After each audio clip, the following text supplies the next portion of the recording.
Oi, eu sou a Isabela Faria e esse é o Como é que é, nosso programa de todos os dias aqui na Folha de São Paulo. E para começar a semana, nessa segunda-feira, a gente vai falar um pouquinho de cultura, vai falar de entretenimento, mas também vai falar de preconceito. Calma que eu vou explicar como tudo isso se junta, se mescla. A gente fala hoje da Anitta, ou Anira, para as pessoas de fora do Brasil. Ela que é uma das maiores, se não a maior, popstar brasileira atualmente. Acabou de lançar um álbum novo e nesse álbum já tem vários clipes, um deles sendo da música Aceita.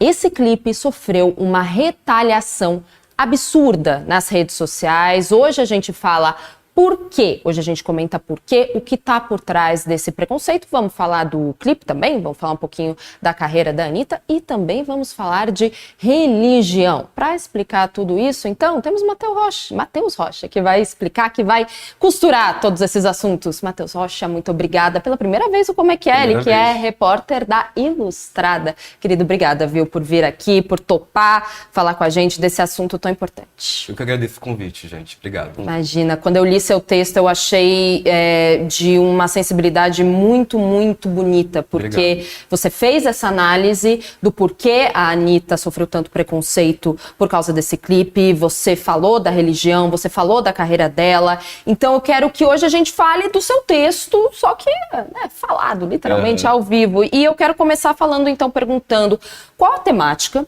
desse clipe, do Aceita, onde ele foi gravado, porque a gente vê nesse clipe, né, são várias imagens da religião da Anitta, várias imagens dela praticando a religião dela, que é o candomblé. Exato. Então, onde foi gravado esse clipe? Esse clipe, na verdade, foi gravado em Magé, que é um município do Rio de Janeiro, num terreiro de Magé.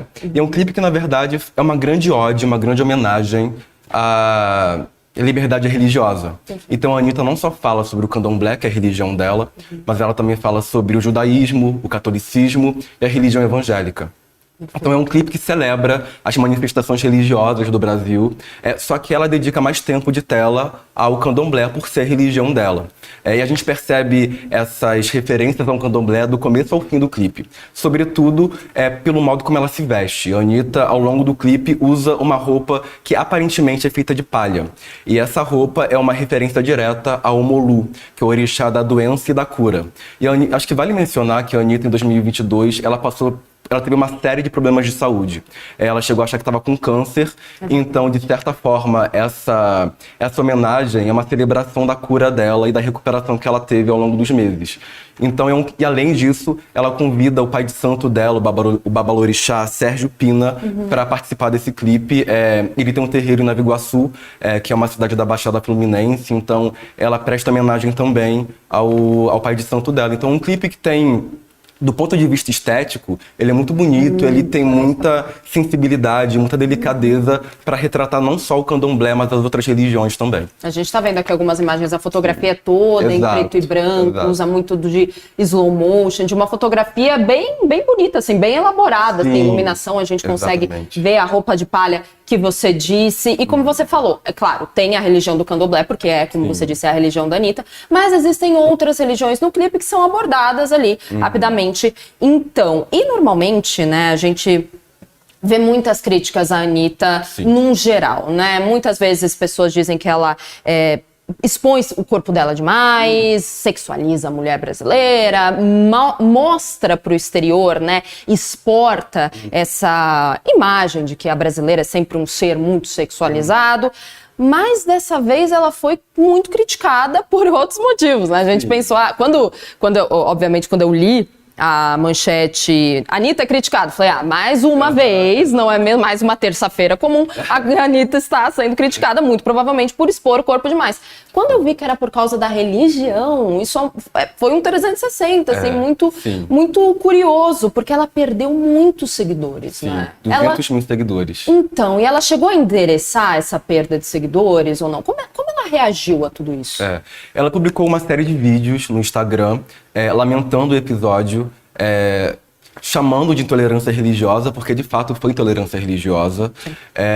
E além disso, apesar disso, ela se manteve muito firme e muito decidida em relação à homenagem que ela fez ao candomblé. Ela falou que não se arrependia, que ela não tinha medo e que ela iria continuar homenageando a religião dela, a cultura dela, porque contra esse processo de demonização da religião, porque a gente sabe que essas religiões passaram por um processo muito acentuado de demonização. É um assunto sobre o qual a gente vai falar mais pra frente, mas é isso, eu acho. É uma postura muito combativa e muito corajosa, algo que está muito afinado com a proposta estética e artística da Anitta, que é uma mulher muito corajosa, né? Exato. Quais os tipos de comentários, então, a gente teve em relação a esse clipe? Você falou de intolerância religiosa. Foram comentários atacando realmente a religião? Sim, foram. Quais? Isa, eu acho importante fazer uma cronologia dos fatos para situar o nosso público.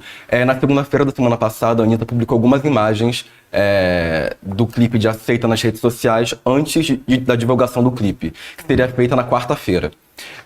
Então são imagens que mostram rituais do candomblé e são imagens que prestam homenagem também ao pai de santo da Anitta. Logo depois, em seguida, ela publicou um texto fazendo uma homenagem também a Longo Edé, que é o orixá dela. E esse texto, na verdade, ele é a sinopse do samba enredo da Unidos da Tijuca do Carnaval do ano que vem. Que legal. Que vai fazer uma homenagem a esse orixá. Então, é isso. Ela publicou essas imagens e ela publicou esse texto. Cerca de 2 horas depois da publicação desse texto, dessas imagens, ela perdeu 200 mil seguidores e não só isso, ela recebeu uma série de comentários preconceituosos e intolerantes. Eu separei 3 deles porque eu acho que eles ajudam a sintetizar o que aconteceu. Vários internautas escreveram "tá repreendido". Teve gente que disse "essa garota precisa conhecer Jesus", e um comentário que me chamou muita atenção "Jesus é maior que esses seus demônios". Eu peguei esse comentário porque eu acho importante abrir um parênteses e explicar algumas coisas.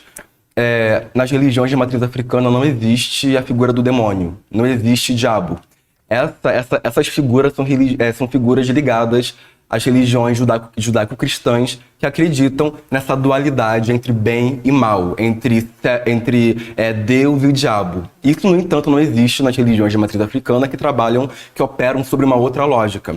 Os orixás, na verdade, representam manifestações da natureza, eles são entidades complexas, ou seja, assim como os seres humanos, eles têm qualidades e defeitos. Então, esse último comentário, além dele ser flagrantemente intolerante, ele mostra um nível grande de desconhecimento em relação às religiões de matriz africana. Problema que é muito comum no Brasil, infelizmente, em razão de questões históricas. O Brasil tem pouco conhecimento ainda sobre essas manifestações religiosas, o que gera muito preconceito, porque, em geral, o preconceito surge justamente pela ignorância, pela falta de informação de qualidade. Então, me parece que esse último comentário é bem evidente disso. Assim. Perfeito. Muito obrigada pelos exemplos que você trouxe, inclusive. A gente vai conversar daqui a pouquinho também mais um pouco sobre a religião, né, do candomblé, porque ela é demonizada. Muitas pessoas, claro, tiveram esses comentários totalmente ignorantes mesmo em relação à religião, em relação ao clipe, mas muita gente apoiou também, sim, né? Principalmente em resposta também a esses comentários. Sim. Aí a gente teve, né, pessoas a favor também, certo? Sim. Muita gente... Logo depois que ela sofreu esses ataques, a internet foi tomada por um debate muito acalorado sobre liberdade religiosa e intolerância religiosa. E parte grande da internet, uma parte expressiva da internet, das redes sociais, se posicionaram de modo muito elogioso, de modo muito enfático em favor do clipe, inclusive celebridades. Marina Sena, Gabi Amarantos, Tereza Cristina apoiaram por meio de comentários o clipe de Aceita. E eu acho interessante também porque muitos internautas evangélicos e católicos escreveram nas redes sociais que estavam envergonhados por verem seus irmãos, por verem pessoas que se dizem cristãos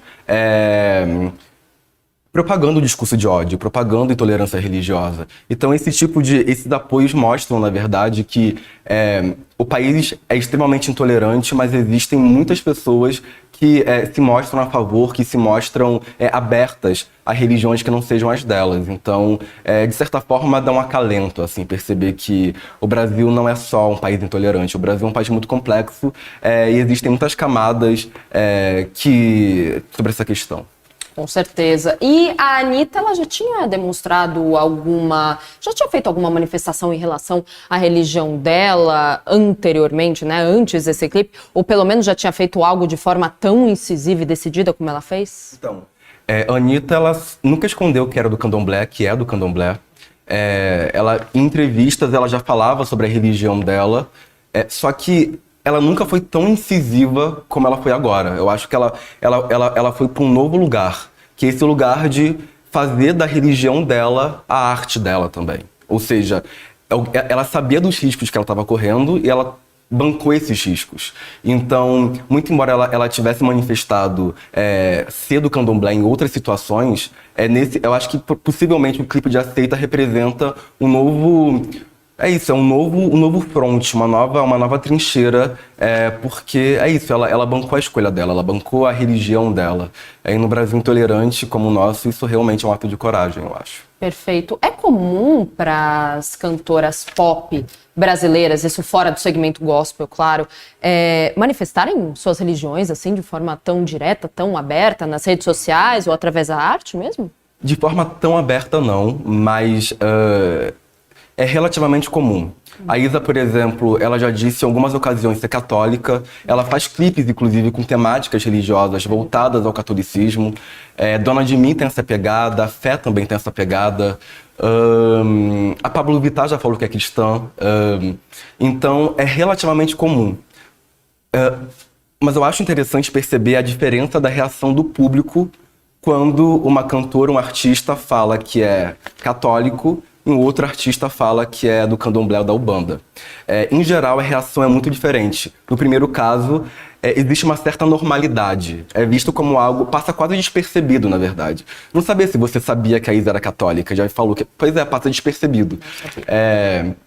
Agora, quando um artista fala que é do candomblé ou da Umbanda, a reação negativa ela é muito volumosa. Eu separei aqui alguns exemplos. No começo desse ano, a Luísa Sonza, em um show no Recife, ela fez uma homenagem ao orixá dela, que é o Oxum, que é o orixá da feminilidade, da fertilidade, da prosperidade. Então ela fez essa homenagem e os vídeos começaram a circular nas redes sociais. E logo depois ela recebeu uma série de ataques. Uma série de ataques preconceituosos e intolerantes. O mesmo aconteceu com o Bruno Galhaço, que em 2023 fez uma homenagem nas redes sociais aos orixás Exu e Oxóssi. E aí o Instagram dele foi inundado de ataques e de declarações preconceituosas. Então tudo isso para mostrar que, na verdade, é comum artistas se manifestarem do ponto de vista religioso. Mas o que acontece em geral é que as consequências negativas para quem é do candomblé e da Umbanda tendem a ser maiores. O que não acontece nas religiões cristãs em geral. A Ludmilla é um exemplo também, né? Ela propaga a religião dela de forma muito forte também. Inclusive, ela é evangélica, certo? Então, ela sempre está ali falando com pastores. Então, ela também é um exemplo disso. Sim, nas próprias redes sociais, né? Exatamente. Ela faz isso. Ela é muito vocal em relação a isso, o que é muito legítimo. Mas eu acho que as religiões... Me parece que as religiões de matriz africana deveriam ser recebidas com a mesma normalidade, na verdade. Não deveria ter... Eu não deveria ter feito um texto opinativo sobre o clipe da Anitta, porque é algo banal se manifestar religiosamente. Deveria ser visto com normalidade, deveria ser visto como algo trivial, porque é trivial. A nossa Constituição, ela assegura a liberdade religiosa. Sendo um direito, esse direito deveria ser posto em prática de maneira natural, de maneira corriqueira, o que não é, infelizmente, razão do racismo religioso, da intolerância religiosa. Exatamente, muito bem colocado. A gente tem um comentário aqui do Paulo. O Brasil é um país afrodescendente que discrimina e nega e demoniza suas próprias origens. A gente está vendo aqui, está falando então sobre agora intolerância, vamos focar um pouquinho mais nisso, porque essa intolerância religiosa, principalmente contra religiões, né, de matriz africana, acontece muito fora também das redes sociais, com ataques a terreiros, a espaços onde essas religiões são praticadas. E você escreveu sobre isso nesse seu texto, certo? Por que isso acontece tanto? Por que é tão... Você acabou de falar que é uma ignorância das pessoas, né? Das pessoas que veem essas religiões como algo do demônio, algo do mal. Mas por que é algo tão tão veementemente praticada essa religião, essa violência, contra a religião, a ponto de uma pessoa sair da casa dela, ir até um terreiro, ir até um espaço e destruir absolutamente tudo? Que é o que a gente vê, que é o que você escreveu. De onde vem isso? Exato. Acho que para começar a responder essa pergunta, super importante, inclusive, é importante citar alguns dados, né? Segundo o relatório sobre intolerância religiosa, divulgado ano passado, em 2021 foram registrados 244 casos de ataques às religiões de matriz africana. É um aumento de 183% em relação a 2020. Existem casos emblemáticos que ajudam a ilustrar esse número. Em 2015, por exemplo, uma menina de 11 anos no Rio de Janeiro recebeu uma pedrada no rosto quando saía de um terreiro de candomblé. Ela estava acompanhada de um grupo usando branco, que é uma cor associada às religiões de matriz africana, e 2 homens levantaram a Bíblia e falaram, e chamaram ela de capeta, de diabo, e jogaram uma pedra contra essa criança. Então, é um processo que é uma realidade do Brasil, mas é uma realidade que foi construída historicamente. Aí eu começo a responder essa pergunta. Esse processo de demonização das religiões de origem africana, na verdade, tem como base o processo de desumanização de pessoas negras. Durante a escravidão, foi um dos pilares da escravidão é a desumanização de corpos negros, porque para você escravizar alguém, você precisa dizer que essa pessoa não é um ser humano, é uma mercadoria. E um dos modos, um dos meios pelos quais o regime escravocrata fez esse processo foi deslegitimar e perseguir manifestações culturais das populações negras. E uma dessas manifestações culturais era a religiosidade. Então, as religiões que os escravizados traziam de África para o Brasil eram criminalizadas, eram perseguidas e tratadas como magia ou idolatria. Esse processo de perseguição, esse processo de demonização deu origem à criminalização das religiões de matriz africana. O Código Penal de 1890, por exemplo, criminaliza a magia e a idolatria. Ou seja, era um processo que não estava apenas registrado nos costumes da época, mas na própria legislação, no próprio Código Penal. Isso já na República, já não era nem mais a Brasil Colônia ou Brasil Império, era a República. Então, e as pessoas que eram flagradas praticando idolatria ou magia eram punidas com 6 meses de prisão. E vale mencionar que a imprensa da época, muitos pesquisadores usam como fonte a imprensa da época, porque as capas, as primeiras páginas do jornal naquele período, do começo do século XX, colocavam em destaque imagens, símbolos sagrados do candomblé e da Umbanda, como se eles fossem, na verdade, evidências de um delito, evidências de um crime. Não à toa, a Polícia Civil do Rio de Janeiro, ela entrava nesses terreiros, prendia os praticantes das fés do candomblé e da Umbanda e apreendia também objetos sagrados.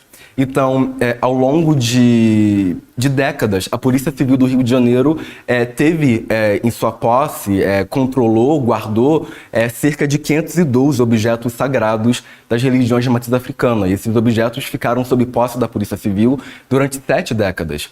E eles ficavam numa coleção que era pejorativamente chamada de Coleção da Magia Negra. Então, muito recentemente, em 2020, a Polícia Civil liberou esses objetos sagrados, porque é muito recente isso, depois de uma pressão muito incisiva, depois de muita pressão de líderes religiosos que lutaram para que esses objetos deixassem de ocupar a delegacia, deixassem de ocupar o museu da polícia e ocupassem espaços públicos, espaços que não fossem penalizados, assim. Então, esses objetos foram doados, a Polícia Civil decidiu transferir esses objetos para o Museu da República, que fica lá no Rio de Janeiro. Então, tudo isso para dizer que o que a Anitta sofreu e que outras pessoas sofrem, como essa criança de 11 anos sofreu em 2015, é um processo, na verdade, que não é recente e que tem raízes históricas muito assentadas na escravidão e no racismo no Brasil. Nossa, que você acabou de falar que os artigos religiosos dessas religiões estavam no Museu da Polícia. Exato. Literalmente, sua religião é um crime. O que você está praticando é equivalente a você cometer um delito. Eu acho interessante mencionar também que é isso. Esses objetos, eles não eram vistos pelo Estado como objetos sagrados. Eles eram vistos como prova de um crime. E como eles eram vistos como prova de um crime, eles ocupavam a delegacia, eles ocupavam o acervo da Polícia Civil. Então é bem sintomático desse processo de perseguição e criminalização de pessoas negras e da fé de pessoas negras. Por isso que especialistas se referem à intolerância religiosa direcionada às religiões de matriz africana, como o candomblé e a umbanda, como racismo religioso. Porque é um processo que ele se alimenta do racismo da sociedade brasileira. Então, ele se perpetua em razão do racismo. E a Anitta, ela cita isso nos vídeos. Ela fala que esse processo é um processo de perseguição a manifestações culturais dos povos negros. E é basicamente isso que acontece, né? Perfeito. A gente tem aqui vários elogios chegando para você, inclusive, Matheus falando super bem. O Weasley aqui no YouTube, muito válida essa discussão. Eu sou ateu e sei bem como é ser demonizado também. E ainda falando sobre a intolerância religiosa fora das redes sociais, você também escreveu no seu texto, assim, de forma muito breve, você citou esse fenômeno, que inclusive a gente já tratou aqui no Como é que é faz um tempinho, o narcopentecostalismo. Como ele se relaciona, então, com a destruição desses locais que são sagrados, que são os locais onde você pratica essa religião, essas religiões de matriz africana? Excelente. Esse termo, essa palavra super grande, exatamente, é bem paralelepípedo, bem difícil. É um termo acadêmico criado por alguns especialistas, assim, e usado por alguns especialistas para se referir ao processo de conversão de traficantes à fé evangélica. Então, esses traficantes se dizem evangélicos. E eu falo se dizem porque é importante falar que os evangélicos refutam essa associação. Claro. Porque parece um contrassenso em termos, né? Exato. E de fato porque os evangélicos defendem pontos e defendem questões que são diametralmente opostas aos que os traficantes fazem, na verdade. Então, eu acho importante abrir esse parênteses para dizer que os evangélicos a comunidade evangélica não comunga dessa visão e não aceita essa terminologia traficantes evangélicos. Mas os especialistas falam desse processo de conversão, e é interessante mencionar que esse é um processo que tem dois braços. É um braço estético e um braço político, porque esse braço estético ele está assentado muito quando você entra em uma favela que é evangélica, que é controlada por traficantes que se dizem evangélicos, você percebe muito rapidamente que você está em um ambiente que é controlado por traficantes que se dizem evangélicos. Porque nos muros a gente vê estrelas de Davi. Isso é clássico, né? Que é um associação com o judaísmo, com exato. tudo isso, das crenças, né? E no complexo de Israel, que é um caso mais emblemático de uma favela controlada por traficantes que se dizem evangélicos, a gente vê, assim que a gente chega perto da favela, uma estrela de Adão no topo da favela, azul, luminosa. Então é quase como se fosse, não sei, um símbolo para mostrar que a gente está em um ambiente que é controlado por traficantes que se dizem evangélicos, assim. Então é uma questão estética muito presente e o ponto político é que a conversão dessas pessoas, desses traficantes, influencia o modo como eles vão administrar as comunidades que eles controlam. E no caso do complexo de Israel, os traficantes proíbem o culto às religiões de matriz africana. Então, a perseguição ela acaba se avolumando por conta da associação, dessa pretensa associação do tráfico com as religiões, com as religiões evangélicas. Então, só para citar algumas ordens que eles dão, eles falam que é proibido cultuar os orixás, eles falam que é proibido usar branco nesses territórios, porque é uma cor associada às religiões de matriz africana. Inclusive, quando o pai de santo ou a mãe de santo decidem enfrentar e continuar exercendo a sua fé livremente, esses traficantes invadem os terreiros, destroem os objetos sagrados, ou quando eles não destroem, eles pedem para os próprios pais de santo e mães de santo destruírem os próprios objetos sagrados como uma estratégia de tortura psicológica, praticamente, né? Então é isso. E esse processo de conversão e de radicalismo, na verdade, é uma das razões pelas quais o Rio de Janeiro tem indicadores tão negativos em relação à intolerância religiosa, em relação à população, em relação ao candomblé e à Umbanda. Então, esse processo de radicalização e de conversão dos traficantes faz com que os dados ligados à intolerância religiosa no Rio sejam bem negativos. Você falou de uma coisa muito interessante, que é a questão estética. Quando a gente fala dos traficantes que se dizem evangélicos, as comunidades, você falou uma estrela de Adão, uma estrela de Davi, assim, coisas enormes. E eu queria pegar também um pouquinho dessa questão estética e levar para os lugares onde são celebradas e, enfim, onde as religiões de fato acontecem, religiões judaico-cristãs. Quando a gente fala do catolicismo, a gente vê igrejas gigantescas que são verdadeiras obras de arte, arquiteturas centenárias. A gente vê, quando falamos de lugares onde se celebra a religião evangélica, templos enormes, às vezes espaços menores, mas também com a sua estética, algo que chame as pessoas, que convide as pessoas para entrar. A gente fala das sinagogas, quando a gente fala do judaísmo, mas é muito interessante que quando falamos de terreiros, quando falamos de lugares sagrados para as religiões de matriz africana, tudo é muito discreto. Tudo é muito tímido, quase. Parece que, pelo menos eu moro aqui perto e a gente tem alguns lugares que celebram essas religiões, mas você vê, é muito diferente de uma igreja, é muito diferente de um templo, porque parece que é isso, com medo de represália, com medo de alguém que adentre, destrua tudo e faça essa tortura psicológica de fazer com que os próprios pais de santo e mães de santo destruam seus artefatos.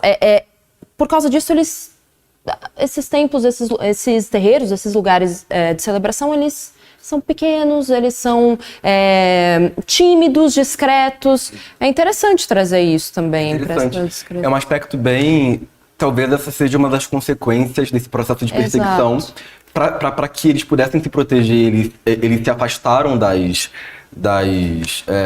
de lugares muito povoados, mas tem um aspecto interessante também que tem a ver com a teologia, com a cosmologia dessas religiões de matriz africana, também. Porque elas são muito ligadas à natureza. É verdade. Elas são muito ligadas à terra, à árvore, ao sol. Então, para que eles possam, de fato, colocar em prática as suas religiões, é importante haver um recolhimento, é importante haver esse contato com a natureza. Perfeito. Então, a presença muito próxima, em áreas muito movimentadas, dificulta esse processo. Então, mas certamente, as raízes históricas desse afastamento também tiveram como influência a perseguição às religiões de matriz africana. A gente tem uma pergunta aqui. Sabe se houve manifestação de lideranças do candomblé depois do clipe ou depois da retaliação que a Anitta sofreu, não? Não sei dizer, eu não sei dizer, mas o que eu sei dizer é que realmente houve uma grande onda de apoio. Muita gente apoiou. Em relação à Anitta, porque isso isso acaba trazendo visibilidade à religião de matriz africana, ao candomblé e ao Umbanda. Eu acho que existe um ponto muito importante, que é o papel da cultura e da arte nesse processo de luta contra a intolerância. Eu acho que talvez o grande símbolo disso, o grande emblema disso tenha sido o desfile da Imperatriz Leopoldinense no Carnaval de 2022, em que ela homenageia o Exu, que é um orixá que, ao longo dos anos, ao longo das décadas, passou por um processo muito acentuado de perseguição, sendo associado ao diabo e ao demônio. Diretamente, né? Associado Exato. Ao diabo e ao demônio. Quando, na verdade, Exu, mais uma vez, o diabo e o demônio não existem para o candomblé, para a Umbanda. E Exu é o orixá da comunicação, ele é o grande mensageiro, ele é o orixá que tem histórias lindas e muito interessantes. Então, mas é isso, uma das estratégias de dominação durante a escravidão foi justamente usar essas entidades para perseguir populações negras, na realidade. Sim, eu queria resgatar, só pra gente terminar, uma coisa que você falou no começo da nossa conversa aqui, e que inclusive você também escreveu no seu texto. De que maneira o clipe Aceita, pra você, representa um novo fronte, então, na carreira da Anitta? Você acha que a partir de agora, ainda mais com toda essa retaliação e esse apoio também que ela teve em relação a mostrar a sua religião, você acha que agora ela deve seguir também por esse caminho? De mostrar sua crença? Eu acho que a Anitta, ao longo da carreira dela, ela encampou muitas lutas. Eu coloco isso no texto, né? E ela tem uma característica que é não ter vergonha de quem ela é. Ela não tem vergonha de ser periférica e ela faz isso algo fundamental para a marca Anitta ter vindo da favela e ter ascendido socialmente. Ela não tem vergonha de ser uma mulher com desejo sexual e com tesão. E ela mostra isso por meio da arte dela. E ela não tem vergonha de ter vindo do funk. E ela faz disso uma luta política muito importante de levar o funk para fora do Brasil. E que vale dizer, o funk é uma manifestação cultural que foi muito perseguida e criminalizada quando surgiu por ser associada à população negra e à favela. Então, me parece, quando eu falo que ela está ocupando, que ela decidiu ocupar um novo fronte de batalha, é porque ela escolheu deliberadamente falar de uma religião que é vista como perigosa, como assustadora, quase como um crime. E ao fazer isso, ela subverte uma série de pressupostos sobre essa religião que são super importantes. É um processo super importante de ser feito, porque ela acaba levando informação de qualidade para as pessoas. A gente está aqui hoje, numa segunda-feira, falando sobre candomblé por conta da Anitta. Então, quando a cultura joga a luz, quando a cultura coloca em evidência essas religiões, o que a cultura faz, na verdade, é pautar, é colocar no debate público essas religiões para que a imprensa escreva a respeito, para que formuladores de políticas públicas percebam que essas religiões estão ameaçadas, que os praticantes dessas religiões correm risco de vida, inclusive. Então, para mim, representa um novo fronte porque representa uma decisão muito consciente da Anitta de proteger essa comunidade, de proteger a própria religião. Então, eu acho que para isso, eu acho que ela precisa ter coragem. Ela teve coragem, na verdade, ao encampar essa batalha. Perfeito, Matheus. A gente só tem aqui uma correção, porque o enredo sobre o Exu foi da Acadêmicos do Grande Rio, em 22, não foi Imperatriz. Mas tá tudo certo, tá valendo. E você foi cirúrgico agora nas suas colocações, nesse final, em todo o programa. Por isso que eu te agradeço. Super obrigado. Você pode ter da Ilustrada, volte sempre. E, gente, vocês que estão assistindo, isso daqui foi literalmente o texto falado do Matheus. Vão ler o texto, vão acompanhar as outras coberturas do Matheus, que são ótimas, tão didáticas quanto o que ele fez aqui hoje. Obrigada, querido. Obrigado, que agradeço. Volte sempre para falar de Anitta, para falar de candomblé, para falar de outras coisas. Te agradeço. Obrigada. Eu agradeço. Obrigado. E muito obrigada a você também que assistiu Como é que é de hoje. Amanhã estaremos aqui. Tchau.